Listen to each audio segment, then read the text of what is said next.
Dans une interview accordée à Audrey Crespo-Mara dans 7 à 8, Jacques Dutronc s'est remémoré ses folles soirées d'ivresse avec Serge Gainsbourg dans les bars et les commissariats de Paris. Ce dimanche 12 novembre, Jacques Dutronc était l'invité d'Audrey Crespo-Mara dans le portrait de la semaine de 7 à 8.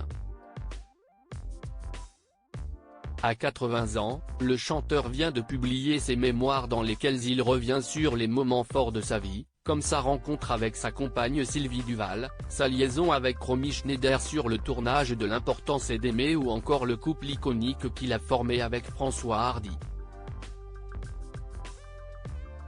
Dans son autobiographie, Jacques Dutronc évoque également ses problèmes avec l'alcool. Une addiction dont il a réussi à se libérer en préparant son rôle pour le film Van Gogh, qui lui a valu le César du meilleur acteur. À cette époque-là, l'artiste a perdu 12 kilos en 8 mois. Quand vous buvez beaucoup d'alcool et que vous arrêtez, vous maigrissez, a-t-il expliqué devant les caméras de TF1.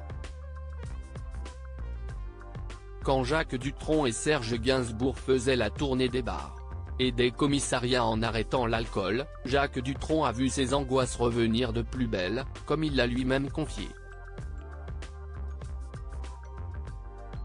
Je n'étais pas réceptif à tout, je n'allais pas bien, j'étais presque au fond du trou, comme on dit. Mais autant aller jusqu'au fond, comme ça, on tape du pied et on remonte, a-t-il déclaré à Audrey Crespo-Mara.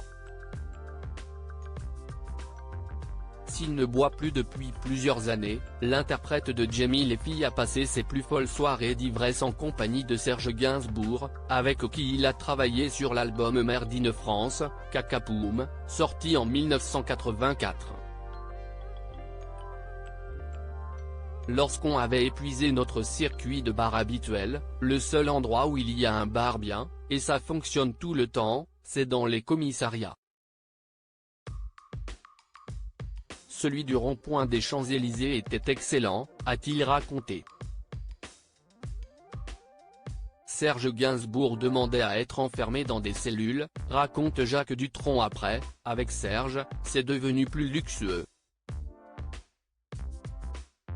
Il emmenait ses propres vins ou ses cocktails et il demandait à être enfermé, dans les cellules, note de la rédaction, on rigolait. On a vécu les bars mais on a vécu après les vitres, c'est moins bien, ça fait aquarium, a poursuivi Jacques Dutronc, qui a souffert d'alcoolisme pendant une vingtaine d'années. J'ai bu en 27 ans comme un homme normal en 3 siècles, écrit-il dans ses mémoires.